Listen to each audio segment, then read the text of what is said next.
Good morning बच्चों। बेटा आज आपकी वर्कशीट नंबर 27 है। डेट आपके 29 दिसंबर 2020। अपना नाम लिखेंगे, अपनी टीचर का नाम लिखेंगे। हमें पता है कोरोना से लड़ाई लड़ने के लिए हमें नियमित रूप से साबुन और पानी से हाथ धोते रहना चाहिए।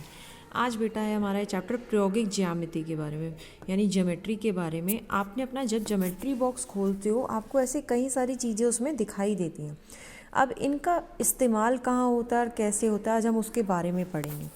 सबसे पहले बात करेंगे बेटा हम, ये क्या है, आपने हर किसी बच्चे ने अपने ज्योमेट्री बॉक्स में देखा है, इसको बोलते हैं हम स्केल यानी रूलर।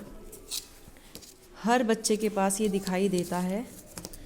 ये देखिए, ये रूलर हर बच्चे के ज्योमेट्री बॉक्स में होता है। अब इसका उपयोग क्या होता है, अगर कभी भी मुझे अपने ज्योमेट्री बॉक्स से अपनी एक सीधी रेखा खींचनी है नाप कर, तो मैं इसका उपयोग करती हूँ स्केल से।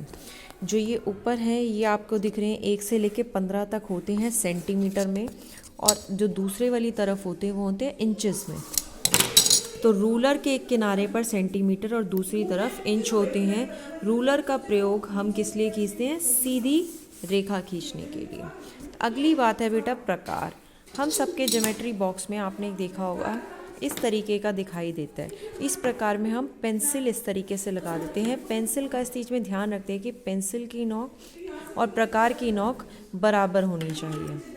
प्रकार के 2 सिरे होते हैं, एक नुकीला होता है और दूसरे सिरे पर पेंसिल रखिए। अब इसका उपयोग क्या करते हैं, इसका उपयोग करने के लिए सबसे पहली बात करते हैं हम चाप। चाप कैसे लगाते हैं, आपने ये रखा और इसको घुमा दिया, ये हो गया चाप। और इसी चाप को अगर आप पूरा घुमा दोगे तो आपका बन जाएगा वृत्त यानी सर्कल। इसके बारे में हम अगली क्लास में पढ़ेंगे। उसके बाद आती है बेटा बात डिवाइडर की। ये दिखाई दे रहा है आपको डिवाइडर, इसके दोनों सिरे नुकीले होते हैं। अगर मुझे किसी चीज़ को नापना है तो मैं इसका उपयोग कर सकती हूँ। इसके बाद होते हैं बेटा ये सेट स्क्वायर हैं, ये त्रिभुज के आकार के होते हैं।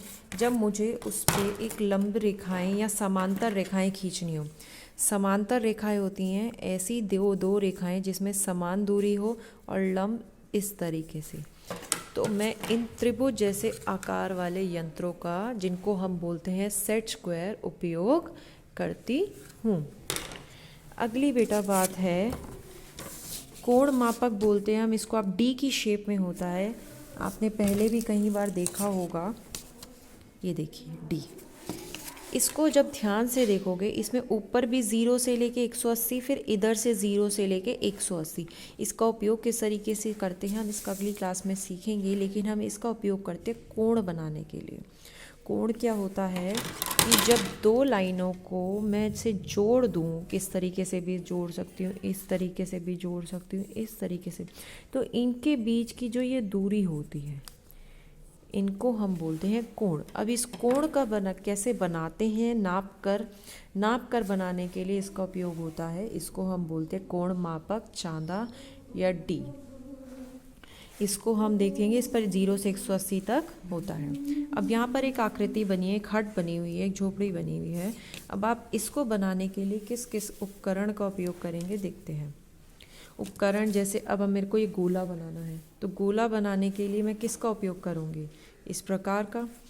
अब यहाँ पे आपको अगर सीधी रेखा बनानी है तो किसका उपयोग करेंगे हम, आपके इस रूलर या स्केल का।